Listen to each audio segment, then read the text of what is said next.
നമസ്കാരം. നമ്മുടെ സ്പോർട്സ് കേരളം ചാനലിലേക്ക് ഒരിക്കൽ കൂടി സ്വാഗതം. ഇന്ന് നവംബർ 29, 2024.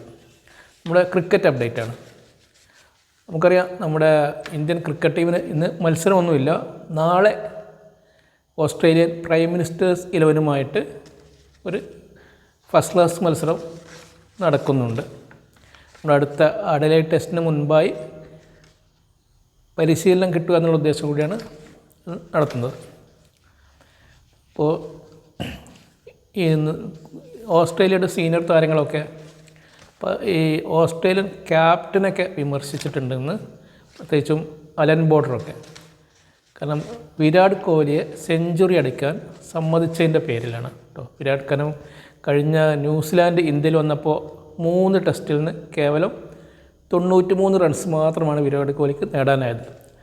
അത്ര ഒരാളെ ഫോമിലെത്താൻ സഹായിച്ചു എന്നതിൻ്റെ പേരിലാണ് ഓസ്ട്രേലിയൻ ക്യാപ്റ്റനൊക്കെ മറ്റുള്ള സീനിയർ താരങ്ങളൊക്കെ വിമർശിച്ചത്. കാരണം ഫോമിലെത്തിയ വിരാട് കോഹ്ലിയെ പിന്നെ പിടിച്ചാൽ കിട്ടില്ല എന്നാണ് ഓസ്ട്രേലിയൻ മുൻ താരങ്ങളൊക്കെ പറയുന്നത്. മറ്റൊന്ന് പറയാനുള്ളത്,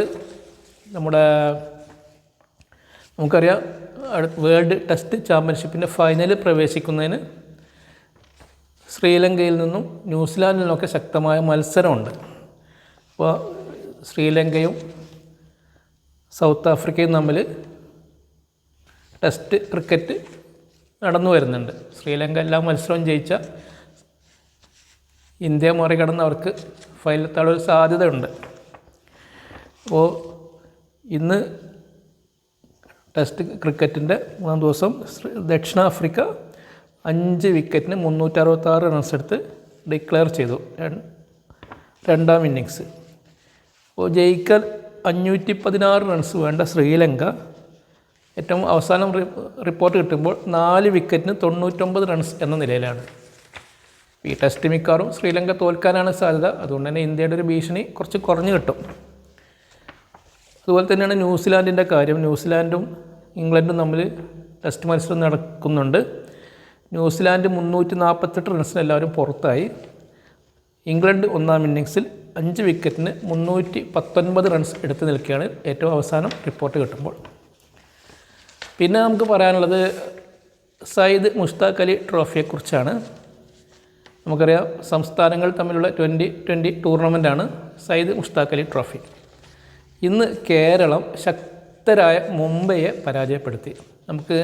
മുംബൈയെക്കുറിച്ച് നമുക്കറിയാം, ഒരുപാട് ദേശീയ താരങ്ങളും അന്തർദേശീയ താരങ്ങളൊക്കെ കളിക്കുന്ന ടീമാണ്. വളരെ പ്രശസ്തരായ ഒരുപാട് കളിക്കാർ അതിലുണ്ട്. നമുക്കറിയാം, ശ്രേയസ് അയ്യർ, പൃഥ്വി ഷാ, ഷർദുൽ ഠാക്കൂർ, അജിങ്ക്യ രഹാന, ഷംസ് മുലാനി, തനുഷ് കോട്ടിയൻ തുടങ്ങിയ കുറേ പേര് അതിൽ കളിക്കുന്നുണ്ട്.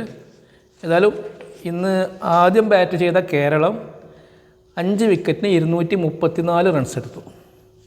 മറുപടിയായി മുംബൈക്ക് 9 വിക്കറ്റിന് 191 റൺസ് എടുക്കാനേ സാധിച്ചുള്ളൂ. 43 റൺസിനാണ് കേരളം വിജയിച്ചത്.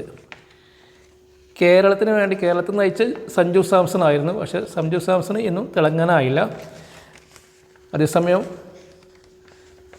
രോഹൻ കുന്നുമ്മലും സൽമാൻ നിസാറും നടത്തിയ കടന്നാക്രമണമാണ് കേരളത്തിൻ്റെ സ്കോർ 234 റൺസിലെത്തിച്ചത്.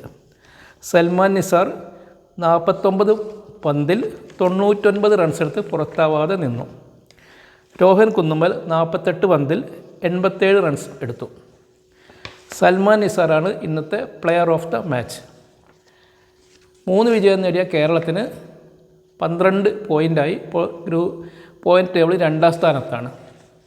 ഒരു മത്സരം കേരളം പരാജയപ്പെട്ടിട്ടുണ്ട്. എന്നാൽ 3 മത്സരം കളിച്ച് 3 വിജയിച്ച ആന്ധ്രാപ്രദേശാണ് ഇപ്പോൾ 12 പോയിൻ്റോടെ ഗ്രൂപ്പിൽ 1-ാം സ്ഥാനത്തുള്ളത്. അതേസമയം മുംബൈ, മഹാരാഷ്ട്ര, സർവീസസ് തുടങ്ങിയ ടീമുകൾക്ക് 8 പോയിൻ്റ് വീതമുണ്ട്. മുംബൈയും സർവീസസും 3 മത്സരങ്ങൾ വീതം മാത്രമേ കളിച്ചിട്ടുള്ളൂ. മറ്റൊരു മത്സരം ഇന്ന് ശ്രദ്ധേയമായത് ഡൽഹിയും മണിപ്പൂരും തമ്മിലുള്ളൊരു മത്സരമായിരുന്നു.